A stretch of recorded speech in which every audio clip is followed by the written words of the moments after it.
días a todos y a todas. Pues nada, bienvenidos al webinar de novedades fiscales que hemos organizado desde la Cátedra Cooperativas Agroalimentarias. Un webinar que ya se ha quedado como institucionalizado en la cátedra todos los años. Entonces, pues nada, todos los años esperamos este webinar con impaciencia porque los años que ha habido muchas novedades, por ejemplo, este 2023 se ha venido cargado y así pues nos lo habéis transmitido desde las cooperativas toda la problemática que estamos teniendo con los diferentes impuestos. Bueno, simplemente unas palabras de agradecimiento a Agrobank. Es un socio que tenemos desde hace muchos años y que ha apostado por ayudarnos en la cátedra. Entonces, pues agradecer a Agrobank su participación y, por supuesto, agradecer a las tres profesionales que tenemos que nos van a impartir la sesión. Pues bueno, pues por acogerlo también y habérselo preparado también, y ahora las pasaré a presentar. De cara a cómo funcionará el webinar, pues os indico, empezaremos con una parte general más centrada en impuestos a sociedades, seguiremos con una parte más general centrada en imposición indirecta, pero centrada sobre todo en el tema del IVA, y terminaremos con el impuesto al plástico. Después de las tres presentaciones de las tres profesionales, lo que haremos será una ronda de preguntas. Más o menos funcionará, dejaremos unos 15 minutos para preguntas. Podéis ir poniéndolas en el chat o donde queráis ponerlas, en el chat o en preguntas y respuestas. Yo las iré recopilando y luego al final pues se las preguntaré a las ponentes. Y poco más, porque como lo importante es lo que van a decir ellas, yo las voy a dejar. Voy a presentar en primer lugar a Pilar Alguacil. Seguro que la conocéis porque lleva con nosotros mucho tiempo colaborando. Pilar es la directora de la Cátedra Cooperativas Agroalimentarias y bueno, ya sabéis que es catedrática de Derecho Financiero y Tributario por la Universidad de Valencia y pues probablemente la persona que más sabe de impuesto de sociedades de las cooperativas. Así que nada, os dejo con ella. Pilar, pues oye, pues como hemos hablado, pues tenéis como media horita y nada, todo tuyos. Muchas gracias. Pues muchas gracias a ti, Tomás, por la presentación y muchas gracias a todos los asistentes. Compruebo que el tema de los impuestos preocupa mucho porque ha habido muchísimo interés en esta jornada y bueno, espero que os resulte útil. La verdad es que hemos intentado recopilar las cosas que pueden afectar a cooperativas agroalimentarias, sobre todo porque hay más novedades en este año tanto normativas como jurisprudenciales, etcétera, pero hemos intentado recopilar aquellas que podrían afectarnos a nosotros, ¿no? Entonces, aquí empezamos un poco con cuáles son las novedades normativas que hemos tenido, ¿no? Tenemos la ley de gravámenes temporales, la ley de presupuestos, que ha modificado algunos aspectos y además ha introducido el régimen especial de les Illes Balears, que es una absoluta novedad. Tenemos la ley de startups, lo que el ecosistema de empresas emergentes. Un decreto ley de medidas de respuesta a las consecuencias de la guerra de Ucrania y a la reconstrucción de la isla de Palma y otras situaciones. Y por último tenemos una directiva, la Directiva de Tributación Mínima Global, que, pues que se ha aprobado del Consejo, por la cual pues se establece ya esta tributación mínima global para grupos multinacionales y grupos nacionales de gran magnitud, que en principio a las cooperativas agroalimentarias no es fácil que les afecte enseguida, porque está pensado para, como veremos, para grupos que tengan la obligación de consolidar cuentas, y esto no es fácil que ocurra con las cooperativas. Y además para una dimensión muy considerable. Entonces, pero de todas maneras a mí me venía bien traerlo aquí porque, porque es el futuro y porque ya lo tenemos en la tributación mínima del impuesto sobre sociedades, que ya la vimos el año pasado, que este año no la he traído porque la vimos el año pasado. Bueno, tenemos en el impuesto sobre sociedades, empezando por ahí, tenemos la amortización acelerada que se prevé para los vehículos eléctricos. O sea, ahí la ley de presupuestos ha introducido un supuesto de libertad de amortización acelerada en régimen general, que también nos aplicaríamos nosotros, que sería para inversiones en vehículos nuevos que tuvieran una de estas características, según la definición del Reglamento General de Vehículos, ¿vale? Que fuera vehículo eléctrico de células de combustible, híbrido también de lo mismo, eléctrico de baterías, en fin, todos estos que veis ahí. Y esto sí que nos puede afectar, que estén afectos a una actividad económica y que entren en funcionamiento en los periodos impositivos iniciados en el 23, 24 y 25. Se le aplica una amortización acelerada de un incremento del 2, o sea, del doble del coeficiente máximo según tablas. Como normalmente vehículos tiene el 16, bueno, pues será el 32 lo que normalmente nos apliquemos. También el tipo en materia ya de tipo de gravamen no de base imponible, la ley de presupuestos nos ha traído un nuevo tipo de gravamen, ¿vale? Que es el tipo del 23 para las entidades que el periodo impositivo anterior tengan una cifra de negocios inferior a 1 millón de euros y que no tenga la consideración de entidades patrimoniales. Esto puede afectar a las pequeñas cooperativas agroalimentarias. Y bueno, pues la cifra de negocios se mide como se mide para el régimen especial de empresas de reducida dimensión. Es decir, que si el periodo impositivo es inferior al año, pues ese 1 millón de euros se tiene que tener, se prorratea en función del tiempo del periodo impositivo en relación con el año o con 12 meses, ¿no? Con respecto a la directiva del tipo mínimo, ya que estamos hablando de tipos, como os comentaba, de momento aún no es de aplicación inmediata, sino que las normativas nacionales tienen que aprobarlas durante este año y tienen que entrar en vigor en el 2024. La primera declaración que se aplique será la declaración del primer semestre del 2026. Y afecta a grupos empresariales, tanto nacionales como multinacionales, con una facturación de al menos 750 millones de euros. Y lo que se hace es que se somete a una tributación efectiva en respecto del 15% respecto al resultado contable. Bueno, ya os podéis imaginar que esto lleva un desarrollo y una definición, pero lo que nos importa es, de momento, es si se nos afecta o no, y hay que tener en cuenta pues, lo que comentaba antes, que se considera grupo empresarial a aquel que tenga la obligación de consolidar cuentas, con lo cual a nosotros pues, es difícil que esto se nos aplique, ¿vale? Pero bueno, ahí está porque es el futuro y que lo sepamos. También respecto a grupos fiscales, la ley de gravámenes temporales ha establecido una limitación en la compensación de bases imponibles negativas dentro del grupo. O sea, sabéis, los grupos fiscales, las compensaciones de bases imponibles son automáticas, o sea, son, bueno, pues en este caso lo que se hace es una medida temporal solo para el 23, solo para el año 23, en el que las bases imponibles positivas se suman, pero las negativas solo la mitad, solo la mitad. La otra mitad que hacemos, bueno, pues se integra en la base imponible del grupo, esta base imponible negativa, por partes iguales en décimas partes, en los 10 periodos siguientes impositivos.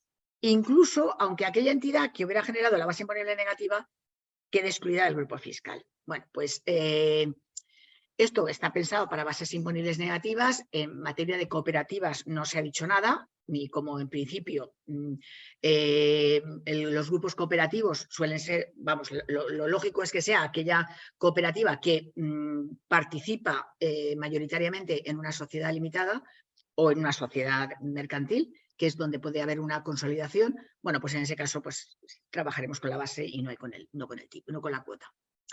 Como comentaba antes, la ley de presupuestos, en la disposición adicional 70ª, ha introducido un régimen fiscal especial para las Islas Baleares, que para los periodos que se inicien entre el 1 de enero del 23 y el 31 de diciembre de 2028. Ya veremos cómo estamos en el 2028. Se aplicará también a las empresas, o sea, a los empresarios personas físicas, lo cual nos puede interesar por nuestros socios, ¿no? Porque se aplica, o sea, como veremos, este régimen especial puede afectar a los agricultores también y a los ganaderos.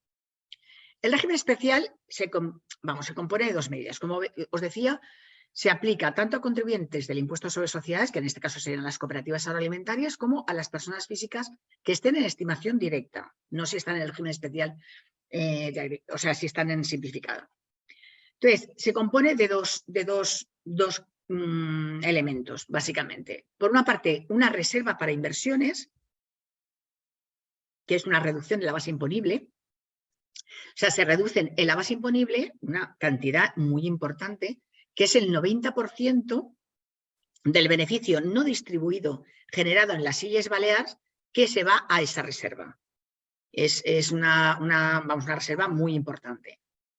Y luego tenemos, pero ahora veremos también las características de la reserva.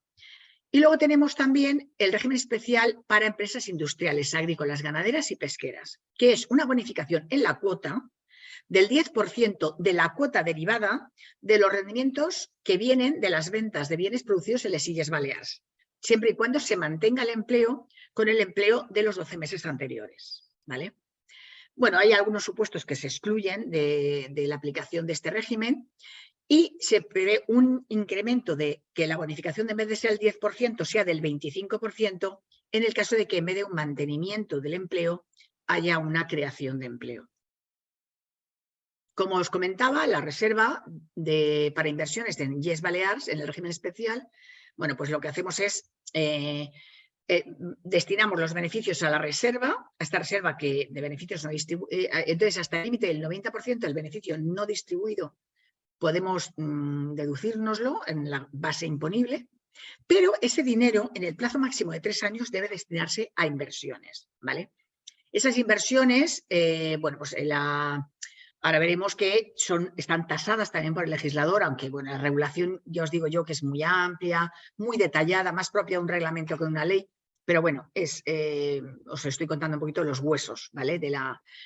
Hay que tener en cuenta que esta reserva es incompatible con las deducciones en la cuota por inversiones y que se aplica aquí en todo el régimen las reglas de la competencia, es decir, que tenemos que hacer un cálculo de si superamos con esto la regla de minimis y podríamos tener esa limitación para aplicarlo.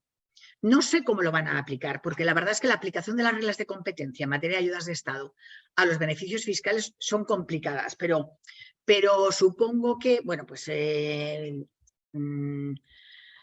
habrá que verlo caso por caso. Es que no hay otra manera, hay que verlo caso por caso. Si en 3 años se supera los 200.000 euros, bueno, pues entonces ya no te podrás aplicar más la reducción.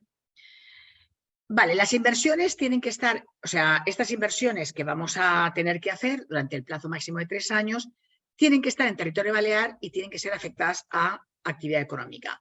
Y las inversiones serán la adquisición de elementos patrimoniales de inmovilizado material o intangible que contribuyan a la mejora y protección del medio ambiente, la creación de puestos de trabajo relacionados de forma directa con esas inversiones que se produzca dentro de un periodo de 6 meses desde la entrada en funcionamiento de la inversión y la suscripción de acciones o participaciones en el capital que se constituyen o aumentan su capital para su actividad dentro de Illes Balears.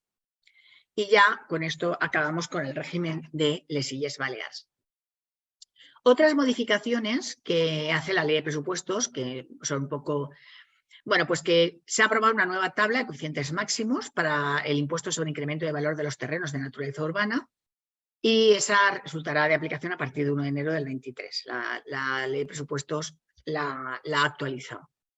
Y lo que ha hecho es que modifica más, o sea, intenta ajustar más el coeficiente de cada año a la inflación sufrida realmente durante ese año. Luego, bueno, pues se modifica el interés legal del dinero, como todos los años, se fija este año con el 3,25 ya, y el interés de demora con el 4,06. Hay una normativa que bueno, pues se llama la atención, aunque a nosotros nos afecta también relativamente, que es la de las empresas emergentes, ¿vale? Las empresas emergentes se caracterizan por ser de nueva creación y desarrollar un proyecto de emprendimiento innovador. Entonces, bueno, pues tienen otros requisitos, pues no distribuir beneficios o dividendos o retornos, no cotizar, bueno, pues las cooperativas no tienen ese problema de cumplir ese requisito.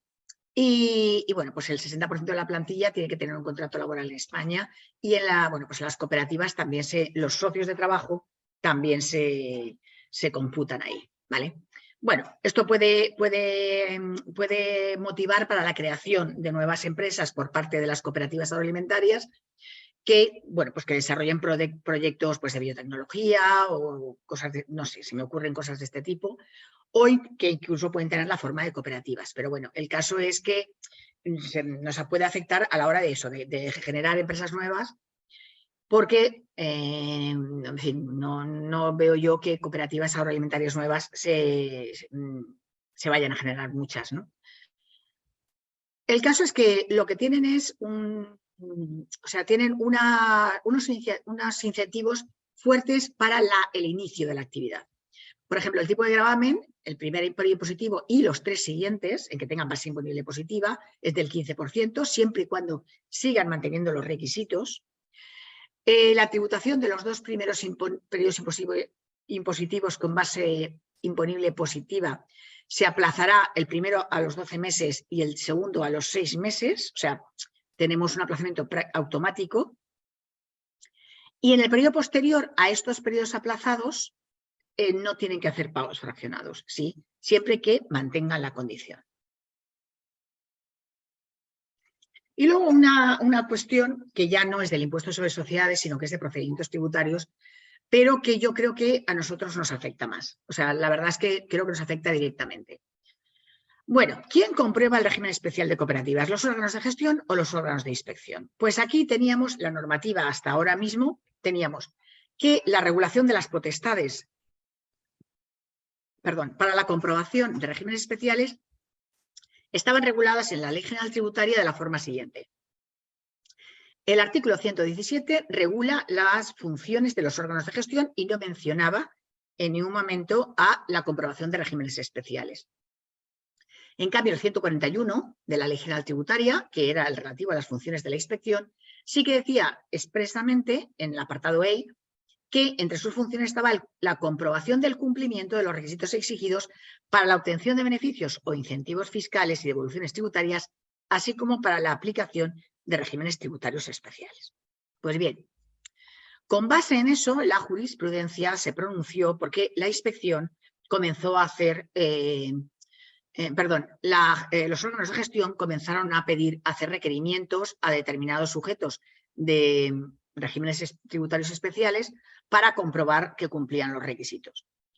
Tenemos una sentencia del Supremo que habla, que es del 21, que en relación con la comprobación limitada de un colegio profesional, que es una entidad parcialmente exenta, del régimen de entidades parcialmente exentas de la ley del impuesto sobre sociedades, bueno, pues el Supremo declaró que existe una reserva legal en el artículo 141 en favor de la inspección y, por tanto, las actuaciones de gestión eran nulas.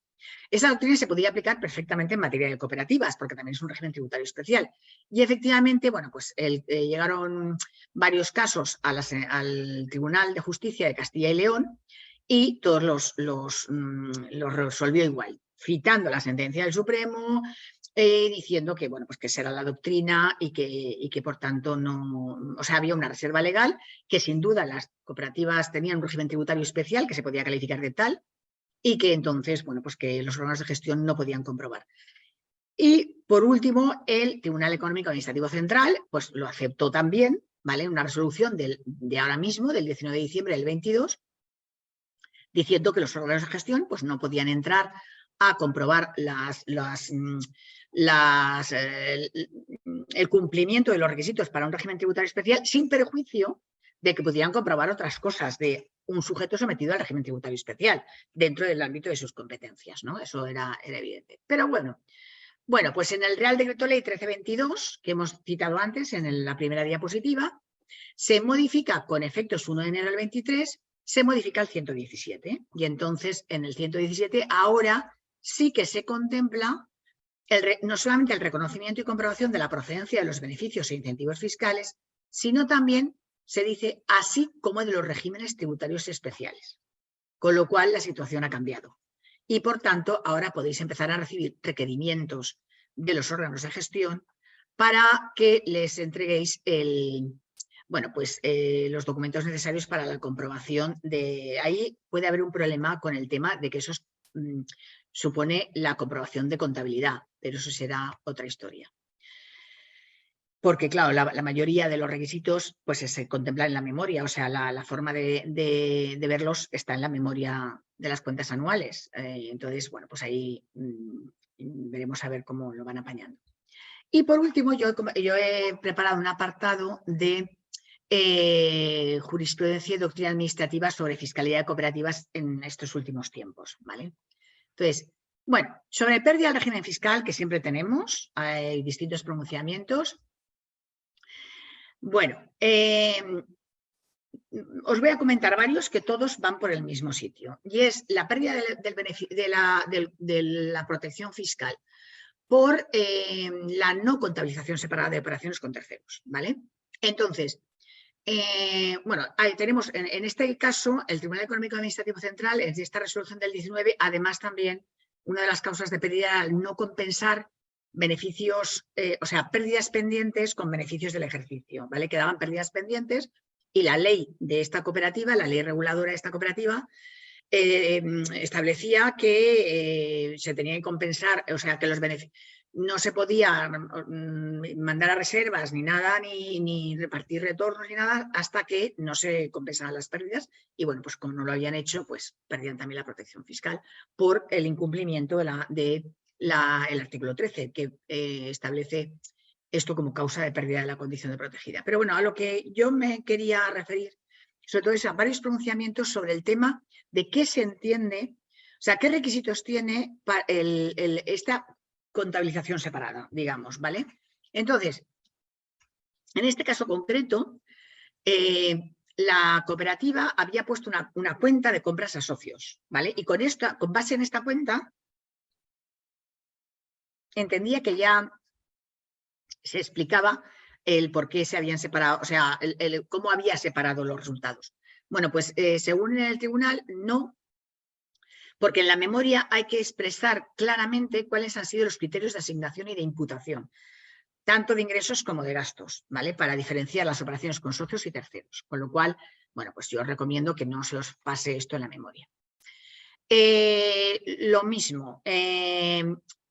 Lo mismo, o sea, pero aquí básicamente utiliza criterios parecidos el Tribunal de Justicia de Castilla y León en una sentencia del mismo año, del 19, pero sí que es interesante aquí anotar que había una discrepancia en la interpretación de las normas tributarias según el tribunal y por tanto no aplica sanción, ¿vale? No aplica sanción, que la sanción no es por la causa de pérdida, sino por haber aplicado la condición de protegida en la declaración, ¿vale? También, o sea, precisamente lo que viene a decir es que en este caso, que además fue así, yo lo conozco el caso, bueno, pues en este caso lo que se dijo por parte de la cooperativa era que ellos habían puesto compras a socios, ¿no? No habían desglosado más en la memoria ni nada más, pero es que la contabilidad auxiliar sí que lo habían puesto, ¿vale? Y entonces, bueno, pues el Tribunal Superior de Justicia les dice que no, que no vale una contabilidad interna auxiliar, sino que tiene que quedar claro que las cifras de ingresos y compras declaradas no son suficientes, sino que además hay que poner los criterios de imputación de costes y los criterios de imputación de ingresos.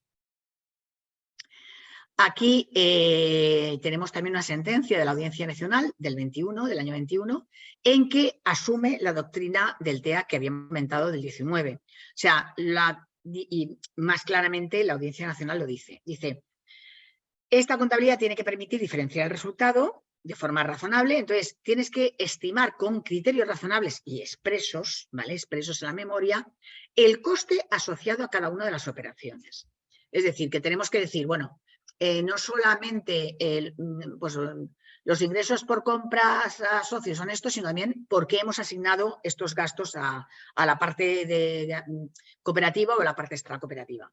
Si la contabilidad, dice, no permite esa imputación de costes, no se puede deslindar el resultado cooperativo y el extracooperativo. Por tanto, no basta con diferenciar, sino que tenemos que acompañar en la memoria un criterio contable de imputación de costes. Y esa imputación contable de ingresos y gastos tiene que estar perfectamente detallada en cuanto a los criterios de separación. Sigue diciendo, dice, la obligación de que la contabilidad incluya criterios de imputación de costes y que sean fundados para determinar los resultados extracooperativos es una peculiaridad que se contiene en la ley de cooperativas estatal y es totalmente, o sea, imperativamente aplicable al régimen contable. Entonces, si no se hace esa visibilización de los criterios utilizados y que sean razonables, pues no se ha llevado una contabilidad ordenada, ¿de acuerdo? Entonces, bueno, pues según el tribunal, esta actividad desarrollada por la recurrente, que ya os he comentado, que es, bueno, pues que es una contabilidad auxiliar, que habían tenido unos criterios que no quedaban constancia en la memoria, bueno, pues y que no quedaba, no se decía claramente qué criterios se había utilizado para determinar los costes, bueno, pues se considera que no es suficiente. Y en cuanto al impuesto sobre sociedades, bueno, pues hay una consulta, esto no es 2003, sí, vale, sí, perdón. Una subvención recibida por una agrupación de productores agrarios. Es que esta no la habíamos visto todavía nunca y me ha parecido interesante. Sí, o sea, y cogen y parte de la subvención la dotan a un fondo de reserva especial. Y entonces preguntan si esa dotación al fondo de reserva especial se puede tratar como en el FRO, ¿vale? Como si fuera, y bueno, la Dirección General de Tributos siempre dice que no, que tiene que ser al fondo de reserva obligatorio, con ese nombre establecido en la contabilidad. Esta resolución del TEAR de Andalucía de 22 de agosto del 22 me parece muy interesante. Muy interesante porque este tema a mí me lo han planteado muchas veces. Yo hubiera resuelto igual que el TEARA, la verdad, pero me alegro de ver que ya tenemos un pronunciamiento. O sea, vosotros sabéis que bueno, pues, la Ley 2090 establece que la dotación al Fondo de Educación y Promoción es un gasto deducible y lo pone en los resultados cooperativos, ¿vale? Lo pone en el artículo en que habla de los gastos especiales, que es el 18, si no recuerdo mal. Entonces, y luego, pues, en los extracooperativos no dice nada. Entonces, de ahí, bueno, pero la redacción del artículo es: será deducible, pues será gasto la dotación obligatoria al fondo de reserva, al Fondo de Educación y Promoción. No dice que es la dotación obligatoria derivada de los resultados cooperativos, sino la obligatoria. Claro, había leyes cooperativas que empezaron a poner dotaciones al Fondo de Educación y Promoción o, con el término similar, que derivaran de los resultados extracooperativos. Yo creo recordar, puedo equivocarme, pero creo recordar que una de ellas era Castilla y León. No recuerdo bien si era Castilla y León o Castilla-La Mancha, pero bueno, una de estas, y lo tuvo que cambiar porque obligaba a las cooperativas a dotar y luego Hacienda no les admitía la deducibilidad de las dotaciones al FEP que derivaban de resultados extracooperativos, sino que, y no lo admitía. Entonces, bueno, pues esto se planteó en el Tribunal Económico Administrativo de Andalucía y dice lo que yo también pienso, que es que lo que es deducible en los resultados cooperativos, eso sí, o sea, se deduce en la parte de los resultados cooperativos, es la dotación al FEP que sea obligatoria, venga de donde venga, ¿vale? Porque además, quiero decir, esto tiene todo el sentido, porque es que las dotaciones que se hacen contablemente a los fondos obligatorios tampoco coincidirán, o sea, se hacen sobre un resultado cooperativo o un resultado extracooperativo que tampoco coincide con la definición que de esos resultados hace la Ley 2090. Quiero decir, entonces, en ese sentido, no tiene ningún sentido que nos pongamos con eso. Quiero decir, que al fin y al cabo lo que dice la ley es dotación obligatoria y la dotación obligatoria es la que marca la Ley de Cooperativas, no la que se establece en la ley. O sea, la Ley 2090 ahí se remite a la Ley de Cooperativas.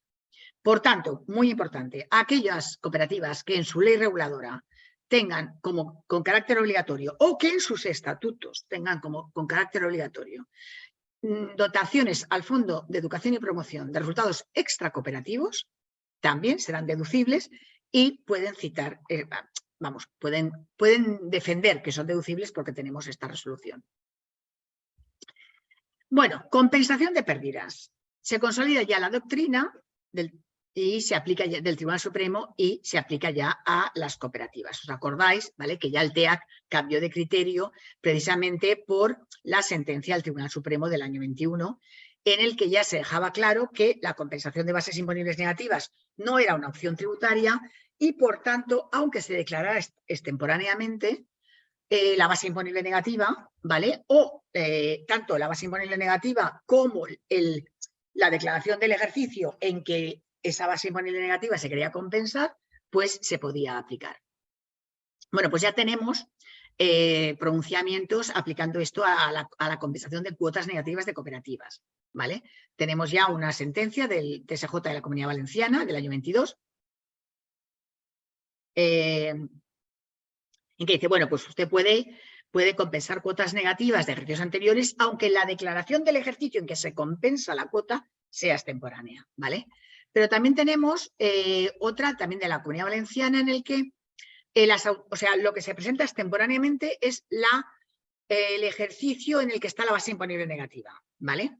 Entonces, dice, bueno, pues la cooperativa presenta en el 18 las autoliquidaciones con pérdidas de 2008 y 2009 que están prescritos, para compensar deuda de 2011 a 2014 que no están prescritos, ¿vale? Entonces, presenta bases imponibles negativas, no presenta cuotas. Y el tribunal también se pronuncia en el sentido de que, bueno, que aunque haya presentado bases imponibles negativas, no invalida la presentación, que eso, aunque tenía que haber presentado cuotas porque era una cooperativa, ¿vale? Con lo cual, tenemos de los dos casos, de declaración extemporánea, y en los dos casos se ha permitido. Y ya, por último, algunas otras cuestiones así de miscelánea que he encontrado que pueden resultar interesantes. Esta era de cajón, la he traído un poco por si a alguien se le plantea la duda, a mí me parece de cajón, que dice, las cooperativas de segundo grado que agrupen cooperativas agroalimentarias se pueden beneficiar de la bonificación del IBI prevista para las agroalimentarias. Esto no era tan de cajón. Lo que sí que es de cajón es que solo se puede aplicar para los bienes que se ubiquen en suelo rústico, no en suelo urbano. Esto es algo que yo he comentado muchas veces, que la bonificación del IBI se hace para los bienes que estén en suelo rústico, y muy a menudo las instalaciones de la cooperativa no están en suelo rústico, sino que están en suelo urbano. Entre otras cosas porque además por la normativa urbanística muchas veces la propia instalación de la cooperativa convierte al suelo en urbano. Bueno, no voy a entrar en esto, pero la verdad es que los que tienen suelo rústico suelen ser los socios de la cooperativa, con independencia de que la cooperativa también puede tener sus propias explotaciones y puede tener bienes en suelo rústico. Pero se produce mucho que la cooperativa tenga bienes inmuebles en suelo urbano. Entonces, no tiene sentido limitarlo, porque yo creo que ahí el legislador un poco, pues pensó que, bueno, pues agroalimentaria, suelo rústico, o algo así, ¿no? En su momento. Y bueno, no sé qué opinaréis vosotros. Yo creo que en fin. Vale, una derivación de responsabilidad también, porque muchos de vosotros sois del Consejo Rector y supongo que esto os puede interesar. Hay una falta de ingreso por parte de la cooperativa ingreso de una deuda tributaria, la cooperativa se declara fallida cuando van a ejecutarla y derivan la responsabilidad subsidiaria en virtud del artículo 43 de la Ley General Tributaria al secretario del Consejo Rector, ¿de acuerdo? Entonces, bueno, pues aquí nos dice qué es lo que hubiera tenido que hacer el Consejo Rector para que no se le derivara esta responsabilidad.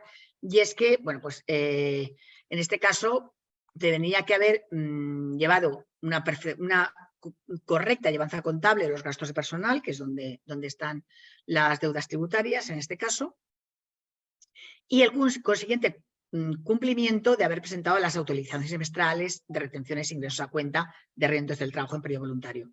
Y vencido al menos la presentación simultánea de las declaraciones anuales de las autorizaciones necesarias para regularizar la situación. O sea, quiero decir, como mínimo antes de que empiece la administración a requerirte, tú tienes que haber presentado las autoliquidaciones y haber llevado la contabilidad correctamente. Con esto, digamos que hubieras podido evitarte la derivación de responsabilidad. Y en cuanto a socios y trabajadores, algunas cuestiones que se han planteado, sobre todo en consultas, ¿vale? Bueno, baja de un socio de una cooperativa con devolución de su aportación social integral, sin plusvalías ni minusvalías, con lo cual el IRPF aquí no juega nada. Pero, según la Dirección General de Tributos, está sujeto a impuestos sobre operaciones societarias como reducción de capital. Aquí ha habido algunos otros pronunciamientos que decían que esto era una especificación de derechos y por tanto no se sometía, ¿no? Pero bueno, esta es la última consulta. No está exento por el artículo 33, porque el artículo 33 exime, como a todo el mundo ya, todo lo que sea acumulación de capital y no la reducción, y el sujeto pasivo evidentemente es el socio. Yo creo que ya me están diciendo que debe ser ya la hora, ¿no? Vale, muy bien, sí, me están ya avisando. Sí, estoy acabando. Dietas en el IRPF. Esto es un tema que se ha planteado mucho con las cooperativas de trabajo asociado, el tema de las dietas, y bueno, a mí se ha planteado aquí con una veterinaria y ha llegado al Supremo. Vale, el tema es la veterinaria de la cooperativa, ¿vale? Entonces, o sea, el tema es a quién corresponde la carga de probar la realidad de los desplazamientos, si a la veterinaria o a la cooperativa. Porque, dado que, o sea, para empezar, se parte de que su centro de trabajo no es la cooperativa, sino que son las granjas, porque va de una a otra. Entonces, no cabe aplicar el régimen de exención de dietas del IRPF, el del reglamento, sino que hay que acreditar la realidad de las comidas, ¿vale? Mediante ticket o factura. ¿Y a quién corresponde esa carga? ¿A la cooperativa o a la veterinaria? Bueno, pues la sentencia dice que le corresponde a la cooperativa, porque no se le puede cargar al empleado con la obligación de probar la realidad de los desplazamientos ni la razón de los gastos de manutención, sino que es la cooperativa la que tiene que tener los tickets o facturas, ¿vale? Entonces, bueno, pues aquí. Y luego una también una cooperativa que también conocemos, que es una cooperativa que cultiva hongos y los cultiva y también hace sustratos para cultivar de hongos, champiñones, ¿vale? Entonces lo hace de forma conjunta por todos sus socios y las mismas instalaciones de la cooperativa y bueno, pues perdía la condición de protegidas por un socio social limitada en el año en que aún era una condición para ser especialmente protegidas y luego se pierde la condición de fiscalmente protegida. Según la cooperativa es porque no se creen que sea una cooperativa agraria. Es lo cierto que eso no se explicita en el expediente de inspección y la Audiencia Nacional considera que no se ha planteado si eso no es una cooperativa agraria. Pero, bueno, aplican la regla de valoración mínima del coste en la venta de compostaje a socios, ¿vale? Dice, bueno, la sentencia, o sea, no está mal, porque es verdad que la regla de valoración mínima del artículo 15.3, que es el coste en los servicios y suministros a socios, la sentencia se lía un poco porque la sentencia limita esta aplicación del coste a literal y la inspección lo había referido a todas las operaciones con socios, ¿vale? Entonces, aunque en este caso el tema es de una venta a socios, la inspección ya lo aplicaba a todo, a las compras, a las ventas y a todo. La sentencia lo aplica correctamente, ya habla en tenor literal, pero se confunde desde mi punto de vista con lo que dice la inspección. La intención de la inspección era aplicar aquellas normas. Y yo ya he acabado, para que no me llamen la atención. Y bueno, pues le paso la palabra a Tomás para que, bueno, pues para que dé paso al siguiente ponente. Muy bien, pues voy a meter un poco la directa y en la parte de presentación que traigo hoy aquí, tenía que tratar el IVA y el impuesto sobre la renta de las personas físicas. Vamos a ir a lo esencial y a lo que últimamente nos está planteando más consultas por parte del sector. Por lo tanto, en primer lugar, las medidas normativas que provocan estas novedades fiscales que estamos hoy presentando aquí, básicamente son las mismas y alguna más. La ley de empresas emergentes, la de presupuestos generales, la de medidas del Real Decreto Ley 20/2022 y en mi caso concreto el decreto que modifica el reglamento del IRPF. Hay alguna más, pero la hemos desechado porque no se puede abarcar todo. Quiero decir, modificaciones de poca monta.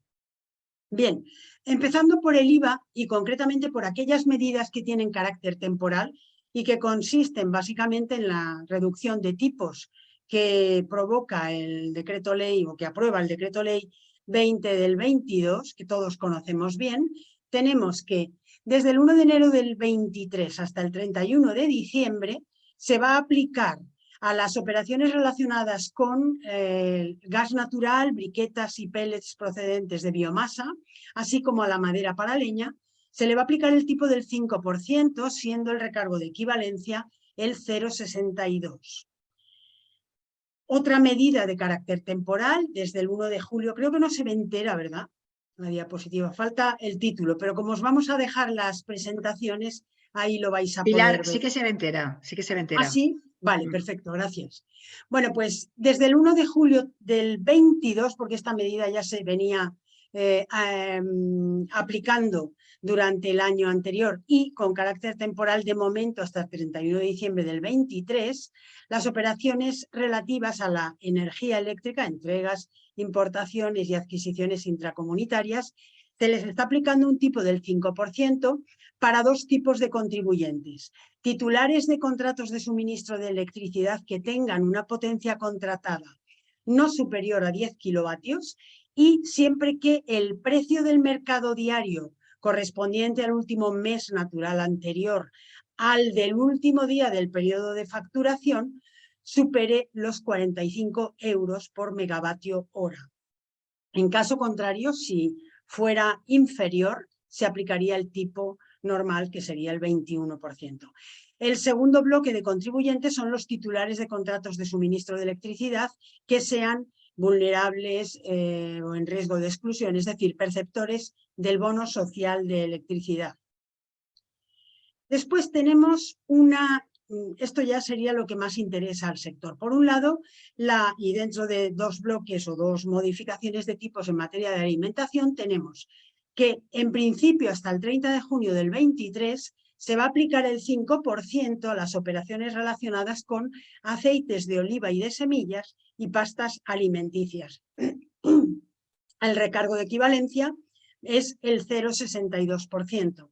La referencia que pongo aquí al Real Decreto Ley 1/2023 es porque este recargo estaba establecido en el 0,625, pero se ha rebajado al 0,62.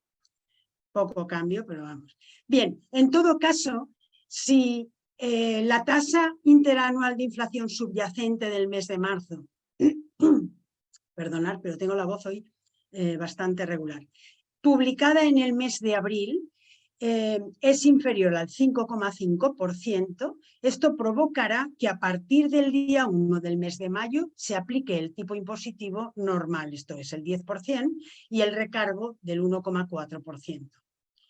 Vámonos ahora al segundo bloque de tipos modificados en materia de alimentación. También hasta la misma fecha, 30 de junio, se aplica el 0% a las entregas, importaciones y AIBs de pan común, harinas panificables, leche, concretamente cualquier especie de leche producida por especie animal, natural, certificada, pasteurizada, concentrada, desnatada, esterilizada, UHT, evaporada y en polvo, quesos, huevos y frutas, verduras, hortalizas, legumbres, tubérculos y cereales. Este va a ser nuestro caballo de batalla, por lo menos a tenor de las últimas consultas que nos habéis ido planteando. En todo caso, estos elementos, que son los recogidos en la letra F del artículo 91.2.1 primero de la Ley del IVA, deben tener la condición de productos naturales de acuerdo con el Código Alimentario y normativa de desarrollo para que se les pueda aplicar el 4%, según la ley del IVA, y temporalmente, en virtud de esta norma que comentamos, el tipo del 0% y el mismo tipo del 0% como recargo de equivalencia para minoristas. De nuevo, con la salvedad de que si la tasa interanual de inflación subyacente es inferior al 5%, a partir del 1 de mayo se aplicará el tipo regular, que es el 4%, y el recargo de equivalencia del 0,5%. Bien, según distintas consultas o respuestas contenidas en el programa Informa de la Agencia Tributaria, se excluyen de la aplicación del 4% a los quesos frescos que tengan ingredientes añadidos que en proporción respecto a la masa total superen el 30%, las aceitunas entamadas o aderezadas, en cuanto que son objeto de un tratamiento, no son producto natural puro y duro, las patatas fritas, harina de patata, fécula de patata, gránulos, copos de patata y otros productos derivados de la patata, encurtidos, chucrut y extracto de verduras y hortalizas, piñas de pino piñonero, si sirven para obtener piñones van al 10%, y en cambio se incluyen en el 4% las harinas panificables o de repostería que sirvan para la elaboración de cualquier tipo de pan. En el bien entendido que la venta del pan especial no iría al 4, sino al 10%. Vale, pues según esto, y digo que hay una serie de ya lo diré, estos matices o estas precisiones en cuanto a productos que se les aplica el 4 y por lo tanto el 0% en este semestre del 23, hay una serie de preguntas más que no interesan porque no hacen más que repetir la norma, por lo tanto prescindimos de ellas. Pero a la vista de todo esto y de las consultas que se nos han ido planteando, vamos a tratar una serie de puntos problemáticos. De hecho, hay alguna pregunta que iba en este sentido.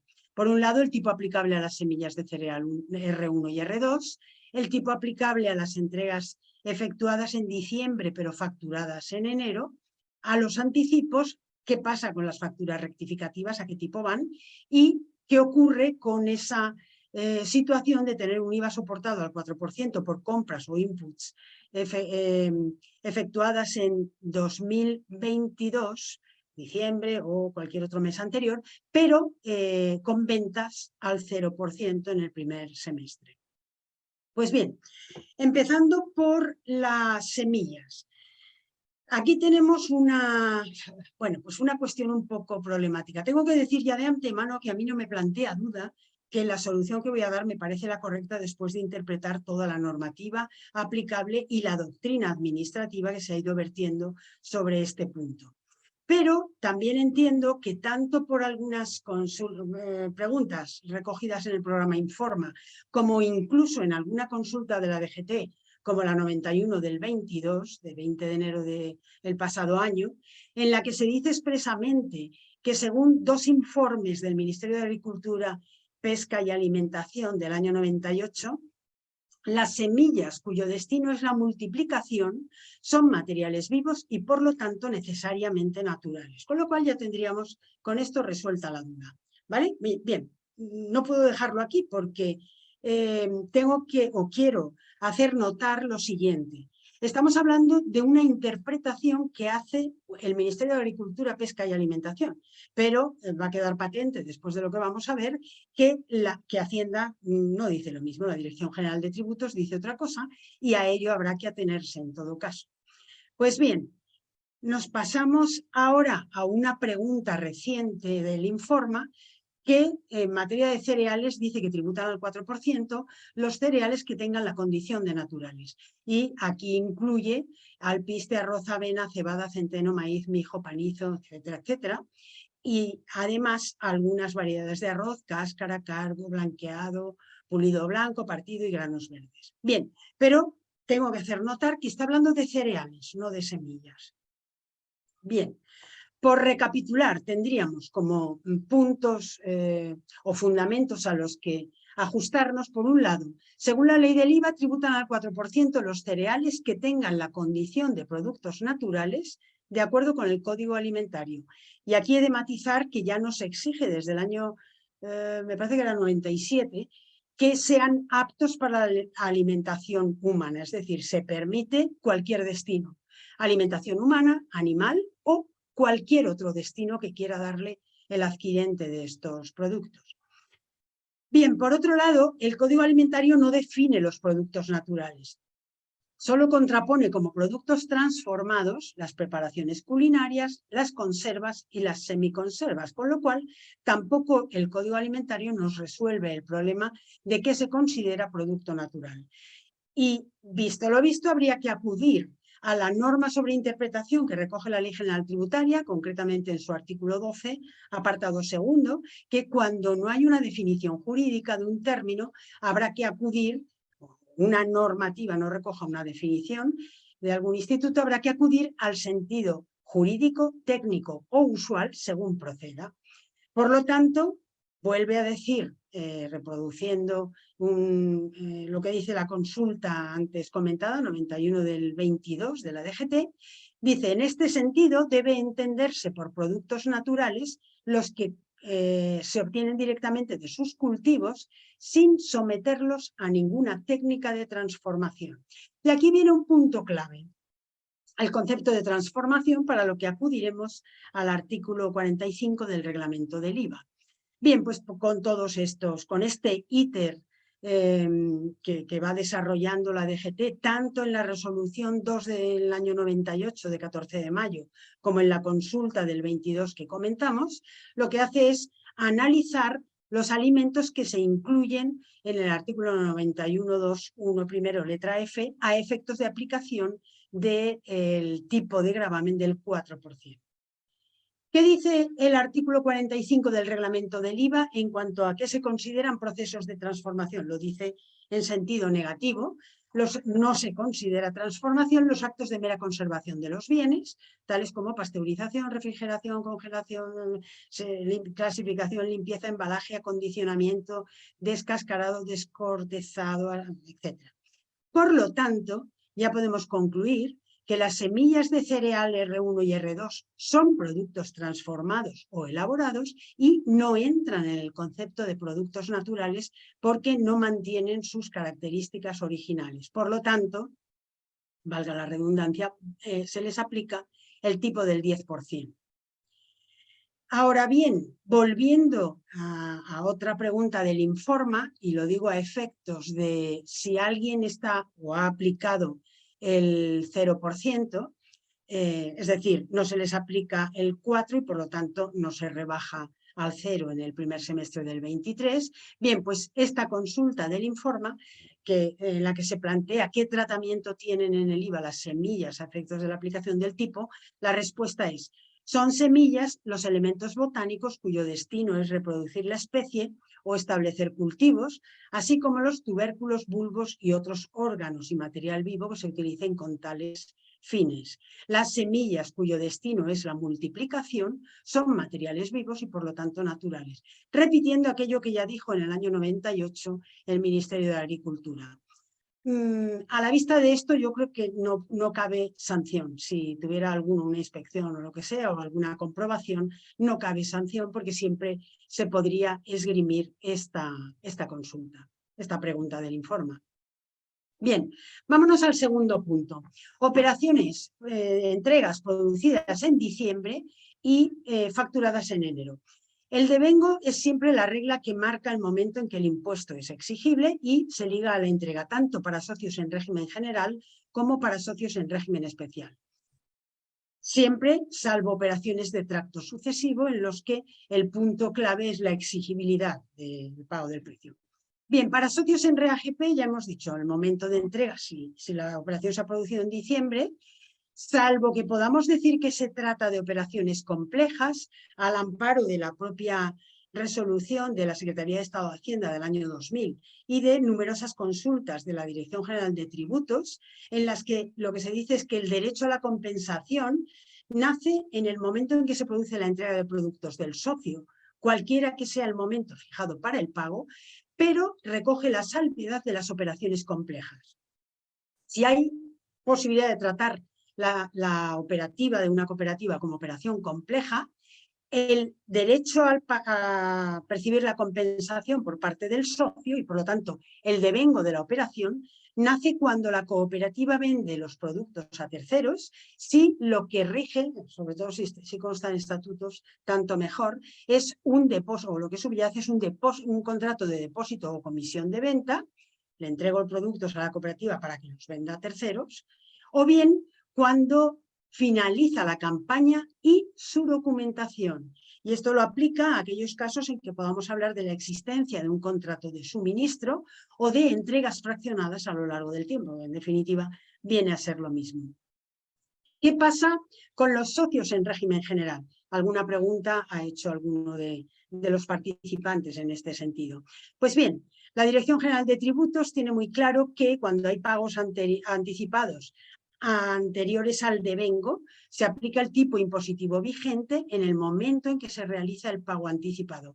Y no hay que rectificar esa aplicación de tipo, aunque entre el momento en que se produce el anticipo y el momento en que se produce el devengo, porque por cualquier causa se vincule a un momento posterior, hubiera habido una modificación de tipos impositivos.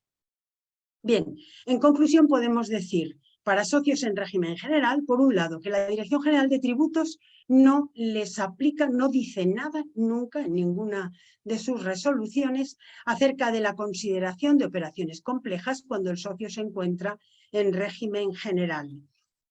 Lo cual es bastante absurdo porque tiene un tratamiento diferenciado sin que esté justificado. Pero bueno, ahí está. Por otro lado, como hemos visto, las entregas efectuadas en diciembre se devengan al 4%, aunque se facturen en enero, salvo que se trate de operaciones de tracto sucesivo y, por lo tanto, si hay anticipo va al 4% y el resto de la operación, cuando se devenga en enero, va al 0%. Operaciones de tracto sucesivo o continuado, el devengo se produce en el momento en que resulta exigible la parte del precio que comprenda cada percepción. Bien, se nos planteó una consulta acerca de suministros, era una cooperativa lechera, bueno, pues suministros efectuados en diciembre y facturados en devengo. ¿Cuándo se produce el devengo? ¿Qué ocurre? En este caso había pactado un plazo concreto para el pago y cuándo se debe emitir o expedir la factura. Si acudimos al reglamento de facturación, la factura debe efectuarse antes del 15 del mes siguiente al del devengo. Al devengo, ¿vale? Que no si tenemos entregas en diciembre, pues hasta el 15 de enero. En cuanto al plazo para el pago, si es frecuente pactar el pago a 30 días, la ley 3/2004, respecto a, o sea, que establece normas para la prevención de la morosidad en operaciones comerciales, recoge el plazo de 30 días. Aquí lo que dice es, literalmente, desde la recepción del bien o la prestación del servicio. Y establece también la obligación de facturar en el plazo de 15 días desde que se produce de modo efectivo esa recepción del bien o prestación del servicio. Sería el esquema más o menos el siguiente. Tenemos 3 meses, si la entrega en la línea temporal de arriba o superior he puesto una entrega normal, no hay suministros sino entregas diversas, bueno, pues el devengo se produce con la entrega y facturación antes del 15 del mes siguiente. En la línea temporal inferior tenemos un contrato de suministro. Cuando se produce la facturación, es decir, en el momento en que es exigible porque se tiene la factura, tiene lugar el devengo de la operación y si hay pago a 30 días, pues tendríamos el vencimiento 30 días después o en el plazo de 30 días hasta desde el devengo. Bien, ¿qué ocurre con las operaciones efectuadas en 2022 al 4 o al 10? Porque podríamos estar hablando también de venta de aceite. En 2023 se produce alguna causa de modificación de base imponible, como puede ser la devolución de productos, haber efectuado la operación con una fijación provisional del precio, etc. Cualquiera que permita modificar la base imponible. Bueno, pues la factura rectificativa expedida en 2023, vigente el tipo 0 o el 5%, puede plantearnos qué tipo hay que aplicar. Bien, como se trata de una factura rectificativa, aquí hay que aplicar el mismo tipo que se utilizó para la factura original, lógicamente. Creo que se ve que el supuesto es diferente del que hemos visto con anterioridad.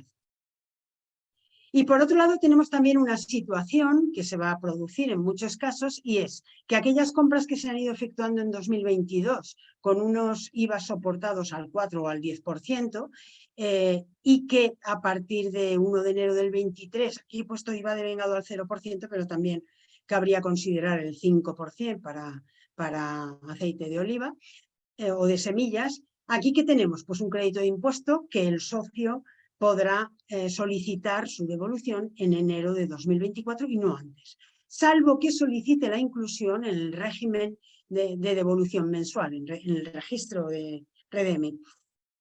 Aquí tendríamos que el vehículo y el tiempo normal es presentar la declaración censal en el modelo 036 en noviembre anterior al año en que deba surtir efectos, pero también se puede solicitar dentro del plazo de presentación de la liquidación, modelo 303 que todos conocéis.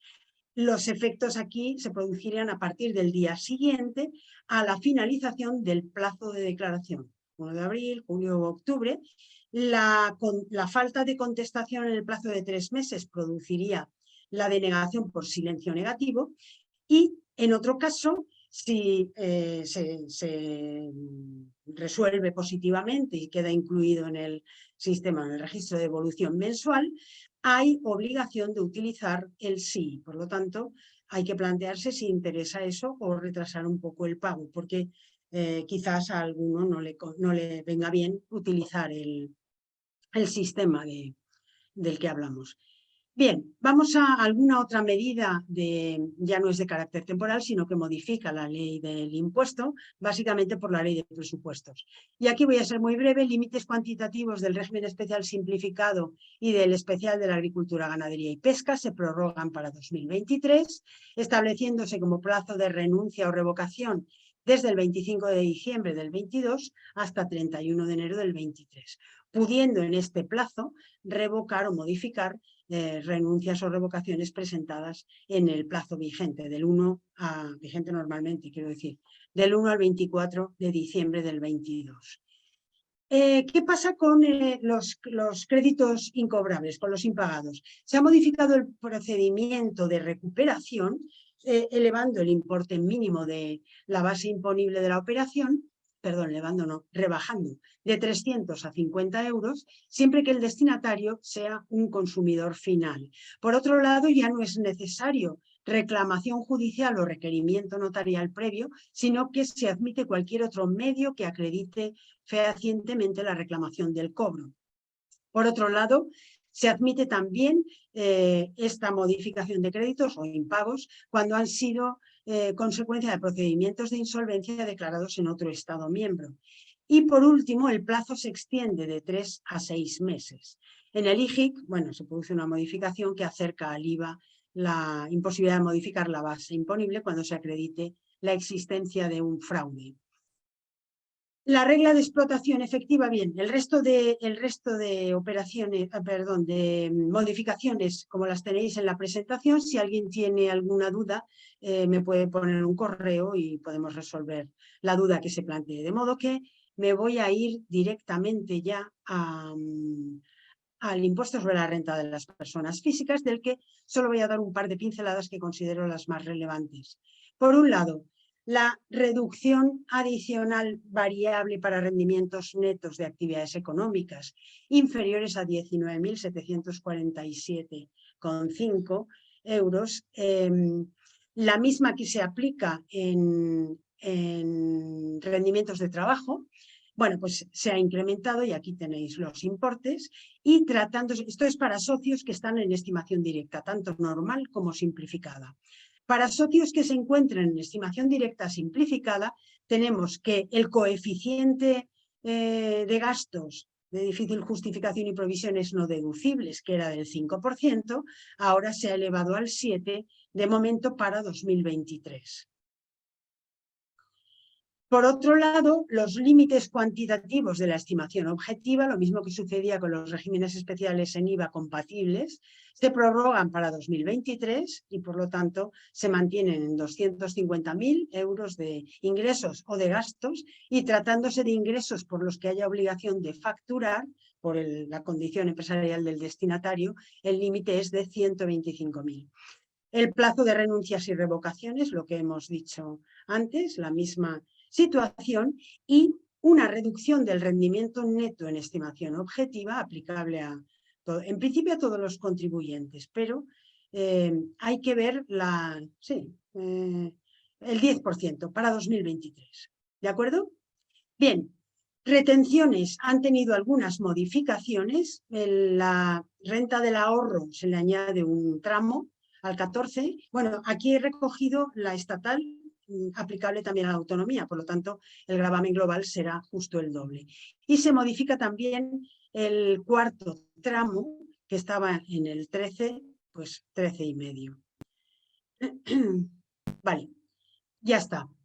El resto de rendimientos no lo podéis ver aquí, sobre todo los de propiedad intelectual, así que lo único es este punto: hay unos nuevos límites excluyentes de la obligación de retener. Y hasta aquí. Si alguien tiene alguna duda, pues ya digo, por correo las puedo resolver.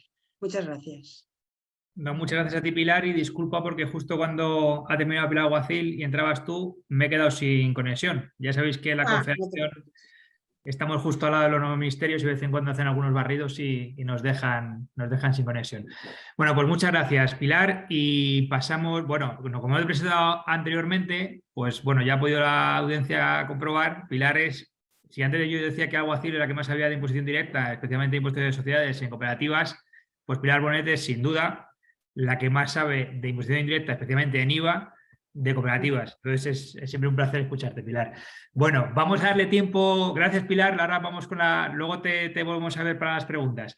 Vamos a Vale. dar un poquito de tiempo también a Teresa Puchol, que Teresa Puchol nos va a hablar del impuesto al plástico. Bueno, Teresa Puchol, te presento, Teresa, es profesora predoctoral de Derecho Financiero en la Universidad de Valencia y además tiene el honor de haber sido galardonada con el premio de la Cátedra de Cooperativas Alimentarias en el año 2020, precisamente por un trabajo relacionado con la imposición indirecta. Pues nada, Teresa, te dejo con el impuesto. Hola, muchas gracias Tomás por la presentación y como vamos un poco justos de tiempo voy a ir ya al grano. Bueno, pues yo voy a hablar del impuesto especial sobre envases de plásticos no reutilizables que se introdujo con la Ley 7 de 2022 de 8 de abril de residuos de suelos contaminados para una economía circular y está regulado en el título séptimo. Y las obligaciones formales, por así hablarlo de la facturación, de cuándo se liquida, está regulado en la Orden 1314 de 2022 del 28 de diciembre. Bueno, yo la presentación la he dividido en dos partes. En la primera voy a hablar de los elementos básicos del impuesto y luego voy a pasarme a las obligaciones que se desprenden del impuesto, como la facturación y quién es el contribuyente y quién deberá autoliquidar el impuesto y ingresarlo en la Hacienda. Bueno, pues el ámbito de aplicación del impuesto está regulado en el artículo 67 y dice que será los envases no reutilizables que contengan plástico, tanto si se presentan vacíos, conteniendo, protegiendo, manipulando, distribuyendo o presentando mercancías. Es decir, todo lo que se utiliza para envolver un producto sería parte del ámbito de aplicación del impuesto. Entonces, dentro del concepto de envase, la ley nos pone unas definiciones de qué entiende la ley de la 7/2022 por envase y indica que son aquellos artículos diseñados para contener, proteger, manipular, distribuir y presentar mercancías. Los definidos en el artículo 2M de la ley, que ahora lo veremos en la siguiente diapositiva. Y también indica que son, como cualquier otros que, no encontrando encaje en dicha definición, estén destinados a cumplir las mismas funciones de contener, proteger, manipular, distribuir y presentar mercancías. Vale, no serán considerados envases aquellos que formen parte integral del producto, que no se pueden separar. Bien, pues el artículo 2M indica esto que tenéis aquí, que básicamente dice lo mismo. Todo producto, que un envase es todo producto fabricado con materiales de cualquier naturaleza que se utilice para contener, proteger, manipular, distribuir y presentar mercancías en cualquier fase de la cadena de fabricación, distribución y consumo. Bueno, yo os he puesto todo el artículo que luego ya, como vais a tener la presentación, luego lo podéis leer en casa. Simplemente quiero destacar el último párrafo que considera: serán envases industriales o comerciales aquellos que sean de uso y consumo exclusivo en las industrias, comercios, servicios o explotaciones agrícolas y ganaderas, y que por tanto no sean susceptibles de uso y consumo ordinario en los domicilios particulares. O sea que todos los envases que se utilicen en explotaciones agrícolas y ganaderas también formarían parte del ámbito de aplicación del impuesto. Ahí. Bien. Ámbito objetivo. Pues los envases no reutilizables que contengan plástico. Los productos de plástico semi-elaborados destinados a la obtención de envases no reutilizables que contengan plástico, tales como o láminas de plástico. Y por último, también son del ámbito objetivo del impuesto los productos que contengan plástico destinados a permitir el cierre, la comercialización o la presentación de envases no reutilizables. En cuanto a los plásticos biodegradables, sí que forman parte del ámbito de aplicación del impuesto. ¿Por qué? En el artículo 68 de la ley dice: se incluyen en el ámbito objetivo del impuesto los envases no reutilizables que contengan plástico. A todos los efectos, bueno, la definición que hemos hecho de qué se considera un envase, y entonces concluimos que todos los envases no reutilizables que contengan plástico, ya sea biodegradables o no, forman parte del ámbito objetivo del impuesto. Sin embargo, en la base imponible del impuesto, siguiendo el artículo 77, que es el que regula la base imponible, indica que la base imponible estará constituida por cantidad de plástico no reciclado. Entonces, solo se gravará el plástico no reciclado que contenga el envase. Bien, pues yo aquí ahora os he puesto una serie de ejemplos que están en la nota informativa de la Administración Tributaria que, bueno, para iluminar un poco qué es lo que grava este impuesto sobre envases no reutilizables. De envases primarios, pues he hecho una selección que son pues bandejas para contener y proteger alimentos, blisters, cajas, estuches y similares que contengan un producto, bobinas retráctiles, bolsas de plástico, bolsas de congelación, bolsas para envasados al vacío, botellas, bidones, garrafas, bridas, grapas, pinzas, cajas, cuñas, cajas de poliestireno, dispositivos de dosificación, envases monodosis para productos alimenticios, bueno, más, film utilizado para proteger, láminas termoplásticas, macetas destinadas a utilizarse únicamente para la venta y el transporte de plantas, no aquellas que sean para toda la vida de la planta,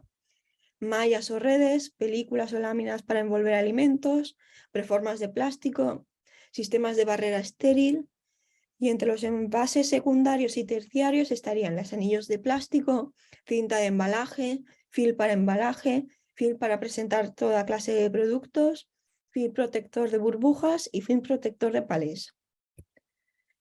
Vale, la ley regula el hecho imponible como la fabricación, importación y adquisición intracomunitaria de envases que contengan plástico no reutilizable. ¿Cuándo se produce el devengo? Pues en la fabricación, en el momento que se realice la primera entrega o puesta a disposición del adquiriente. En la importación, lo que indique la normativa aduanera. Y en la adquisición intracomunitaria, el día 15 del mes siguiente en que se inicie la expedición o transporte de los productos. El contribuyente. Pues vamos a distinguir entre los tres casos del hecho imponible. En el caso de las adquisiciones intracomunitarias y en las importaciones, el contribuyente será quien realice esas adquisiciones intracomunitarias y esas importaciones. Por lo cual, si la cooperativa realiza una compra de palés que están enrollados con films para proteger lo que hay dentro, sería el contribuyente. Por lo cual, sería la cooperativa, en caso de adquisiciones intracomunitarias y de importaciones, quien debería autoliquidar el impuesto y ingresarlo a Hacienda. En el caso de que el fabricante sea español, será el fabricante español el que autoliquide y el que ingrese a Hacienda Pública. O sea, el contribuyente sería el fabricante español. Bueno, en cuanto a la base imponible, está constituida por la cantidad de plástico no reciclado expresada en kilos y el tipo es del 0,45 euros por kilos. Y este impuesto formará parte de la base imponible del IVA. Con respecto a la acreditación del plástico de los envases, se establece que la acreditación se llevará a cabo por una entidad acreditada siguiendo la normativa UNE 15.343 del 2008. Y estas entidades acreditadoras deberán estar acreditadas por la Entidad Nacional de Acreditación. Ahora mismo ya existen entidades que cumplen esta función y que ya están dadas de altas en la Entidad Nacional de Acreditación. Vale, a pesar de ello hay una disposición transitoria que dice que los primeros 12 meses vigentes del impuesto se podrá acreditar la cantidad de plástico en los envases mediante una declaración responsable firmada por el fabricante. Aquí he puesto una pregunta frecuente que había en el Informa que me ha parecido interesante, que pregunta: respecto a la certificación por parte de la entidad acreditada de la cantidad de plástico reciclado contenido en los productos objeto del impuesto, ¿todos los operadores de la cadena deben disponer de certificación expedida por quien haya sido fabricante del envase? No. La respuesta es no. Es suficiente con que dispongan de la certificación emitida por la entidad acreditada a estos efectos los contribuyentes. Es decir, en el caso de fabricantes españoles, como el contribuyente es el fabricante, la cooperativa, si lo compra la cooperativa un fabricante español, ahí no tendría que hacer ella nada con respecto a la certificación. Pero en el caso de adquisiciones intracomunitarias e importaciones, sí, porque la cooperativa es el contribuyente. Entonces tendría que ser la cooperativa la que tuviera que, la que tenía que ir a la entidad acreditada para acreditar la cantidad de plástico no reciclado que obtiene al importar o al adquirir intracomunitariamente. Bueno, después en la norma se establecen una larga serie de exenciones y de deducciones, pero bueno, a efectos de esta presentación, que es muy cortita, he puesto dos que considero que podrían ser de aplicación a la cooperativa, que son estas dos: la fabricación, importación o adquisición intracomunitaria de rollos de plásticos empleados en placas, balas para ensilado de forrajes o cereales de uso agrícola o ganadero. Y la otra es la importación, adquisición intracomunitaria de envases no reutilizables cuando el peso total del plástico no reciclado contenidos no excede los 5 kilos por mes. En el caso de la importación, esta exención deberá estar de manifiesto en el documento aduanero. Vale, y pasando ya a la segunda parte de la presentación sobre las obligaciones derivadas del impuesto. En el primer caso pongo compra un fabricante español, ¿no? Entonces, si compro unos palés a un fabricante español de algún producto y está protegido por un film, pues en este caso la cooperativa debe soportar la repercusión del impuesto y no está obligada a inscribirse en ningún registro ni a autoliquidar el impuesto. Pues bien, en el caso de adquisiciones intracomunitarias, la cooperativa sí que estaría obligada a inscribirse en el registro territorial, correspondiéndoles un código de identificación al plástico, que este registro territorial corresponde con el de los impuestos especiales. Quedarían exentas, ¿no?, de inscribirse en el caso de que las adquisiciones intracomunitarias no llegaran a 5 kilos al mes natural en plástico no reutilizable.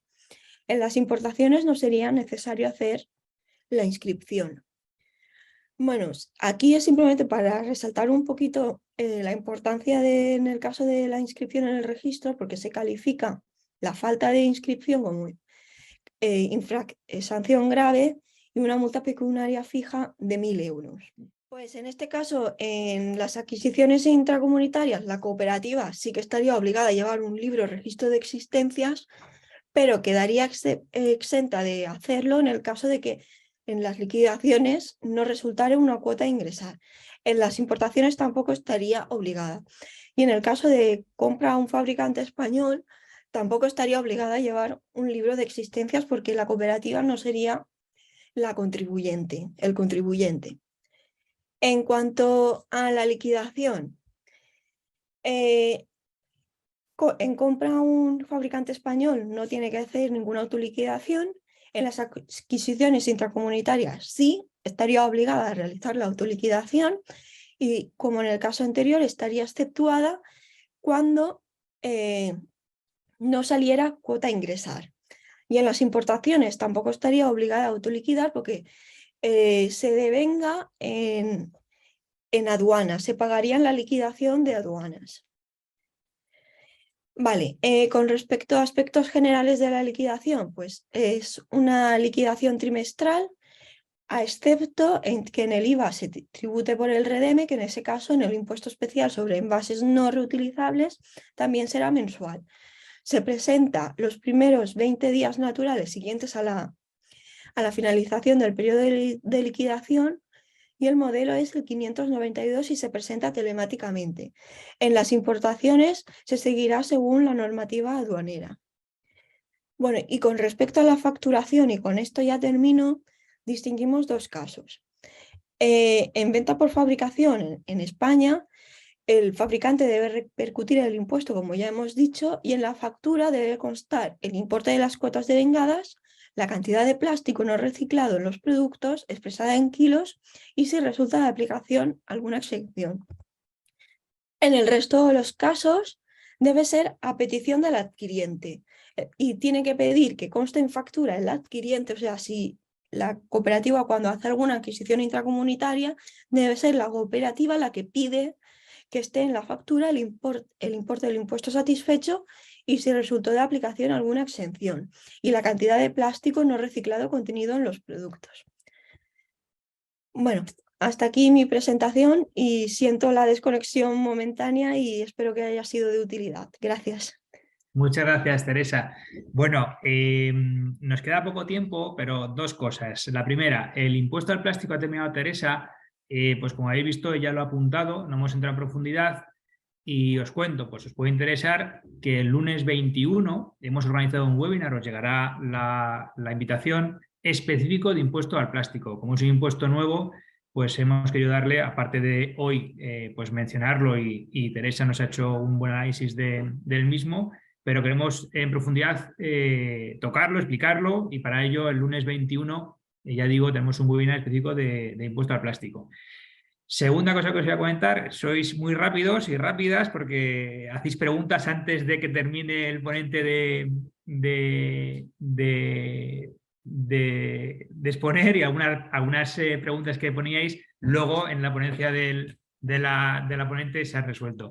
Pero aún así hay un montón de preguntas, sobre todo muchas relacionadas con el IVA. Entonces, yo voy a hacer dos o tres porque nos quedamos sin tiempo, pero hay una que se ha repetido bastante recurrentemente y sé que ha generado también cierta confusión, entonces es relacionada con el IVA. Son dos. Entonces, Pilar, si estás por ahí y te puedes poner, te las voy a hacer directamente. Pilar Bonet. Ahí Sí, te veo. aquí Mira, estoy. hay dos básicamente. Una se refiere a tipos. Muchos preguntan, oye, ¿y esto ahora va al cero? Está... Yo siempre cuando me preguntan, y ahora tú me corriges, digo, vamos a ver, lo que antes iba al 4, tú haces al 4, ahora va al 0. No te compliques la vida, pero bueno, sí que es verdad que al tener esto, pues nos preguntamos muchas cosas, ¿no? Esta es una, ahora te haré algunas concretas que nos han hecho, pero hay otra recurrente que es la preocupación que tienen de cuando entregamos la cosecha, sea el producto que sea, en el 22, pero liquidamos en el 23 y entonces facturamos en el 23, ¿qué IVA aplico? ¿El que se aplicaba en el 22 o el que aplicamos en el 23? Eso está generando muchas dudas. Y Pilar, pues si puedes dar un poco de luz, lo has contado en tu explicación, pero bueno, específicamente si puedes dar un poco de luz a esto, pues te lo agradecemos. Vale, efectivamente he estado viendo las preguntas en el chat y en preguntas y respuestas y se repite esa situación y la de las semillas. Voy a empezar por la de las semillas, que es más fácil, más sencilla de contestar. Las semillas que sean productos naturales, al 4. O sea, van al 10 como semillas en general, pero imaginémonos bulbos, no sé qué, cualquier cosa que no sean productos naturales, frutas, verduras, etcétera, o cereales. Si son productos naturales, van al 4 y a partir de y el primer semestre del 23 al 0%. ¿Cuándo sabemos si son naturales o no? El concepto de transformación. Lo que no entre en lo que el artículo 40, lo que aparece ahí en la presentación como transformación, o sea, que se excluye del concepto de transformación, va fuera, o sea, deja de ser producto natural. El caso que hemos puesto de las semillas R2, semillas de cereal R1 y R2, o sea, esas son tratadas para mejorar las cosechas. Por lo tanto, hay una transformación y no pueden ir al 4, ¿de acuerdo? Tienen que ir al 10, aunque ya sé que eso no es pacífico, pero yo creo que la interpretación correcta es esa. El tema de operaciones efectuadas en diciembre y facturadas o cobradas en 2023. Me da igual enero que febrero. Bien, ¿cuál es la clave? La clave aquí es siempre el devengo. En ese sentido, alguno de los participantes ha planteado la duda de si debería constar en estatutos la forma de actuar la cooperativa, cuando se recoge la cosecha, cuando se factura, cuando se cobra y sobre todo si hay compensación en el caso de los de régimen especial. Es muy importante de cara a cualquier procedimiento de comprobación o inspección atar ese punto. Entonces, si las entregas en diciembre, hay un participante que habla de entregas de aceituna en diciembre y en enero, si podemos decir que no ha terminado la cosecha, la campaña, perdón, o que cuando finaliza 2022, o que no se ha acabado de documentar, o que, qué sé yo, pues cualquier situación que nos lleve a considerarlo, por ejemplo, que la cooperativa opera mediante contratos de suministro, en ese caso habría que aplicar el 0% porque el devengo se produciría en enero. Es lo que hemos llamado operaciones complejas y no tengáis ningún reparo en acudir al criterio de las operaciones complejas. Ojo, siempre que conste, que lo podáis documentar, porque hay cooperativas, en otros puntos, que actúan de una forma y plantan entregas en diciembre, ¡pam!, factura y tal. Podríamos distinguir socios en régimen general y socios en régimen especial, pero en principio, ya lo he comentado antes, la Dirección General de Tributos no hace referencia para nada a las operaciones complejas para socios en régimen general. Yo creo que se puede aplicar porque no se ha dicho que no. Por lo tanto, yo les daría el mismo tratamiento a todos los socios. Entonces, si no ha acabado la campaña o no ha acabado o la asamblea no ha aprobado el precio final o lo que sea, me iría a aplicar un tipo cero. ¿De acuerdo? Uy, me he perdido con una ahora. Me iría a aplicar tipo cero. Y no sé si me queda algo de lo que quería contestar. El arroz en cáscara es producto natural y va al cero. Algunas las he ido contestando y ahora si dejamos un rato, pues contestaré en preguntas y respuestas. Y no sé si hay algo más, Tomás, que quieras que conteste. Bueno, hay varias de tipos, pero bueno, si os parece, como pues ya nos hemos alargado un pelín de tiempo, si os parece, como han quedado algunas preguntas en el tintero, sobre todo el plástico, que es la última intervención de Teresa, pues parece como las preguntas las tenemos todas recogidas, os las contestamos luego a los que las habéis preguntado, os podemos poner un correo y os contestamos a las mismas, ¿vale? De todas maneras, como ya he dicho, pues sobre todo el impuesto al plástico, antes he dicho el lunes 21, perdón, es el lunes 20, ya han puesto en el chat el enlace, pero os llegará también del impuesto al plástico. Y no, o sea, claro, es que podemos tirarnos aquí bastante tiempo, pero ya digo, nos hemos quedado sin tiempo. Para tranquilidad del personal, les va a llegar la grabación de toda esta charla, les va a llegar las ponencias que hemos visto hoy aquí y ya digo, vamos a intentar que las preguntas que se han quedado sin contestar, que están puestas en preguntas y respuestas y en el chat, os las respondamos, ¿vale? A lo largo de los próximos días, dejarnos un tiempo, por favor, y os las respondemos también. Así que nada, simplemente, pues, oye, muchísimas gracias. Ya siento que no hayamos podido darle un poquito más de tiempo al webinar. Quizás año que viene nos planteemos otra cosa y le damos un poquito más de tiempo. Pero bueno, también como tenemos específico el de impuestos al plástico dentro del siguiente lunes 20, pues oye, lo dejamos aquí. Os agradecemos mucho la asistencia y el interés que habéis mostrado. Y por supuesto, agradezco a Pilar Aguacil, Pilar Bonet, Teresa Puchol, que siempre es un gusto verlas y escucharlas. Y, por supuesto, también pues, a nuestro patrocinador Agrobank, pues darle las gracias también por estar ahí detrás también. Pues nada, muchas gracias y hasta la próxima. Nos vemos a los que queráis el lunes que viene. El lunes que viene, el lunes 20. A vosotros. Adiós. Gracias a vosotros.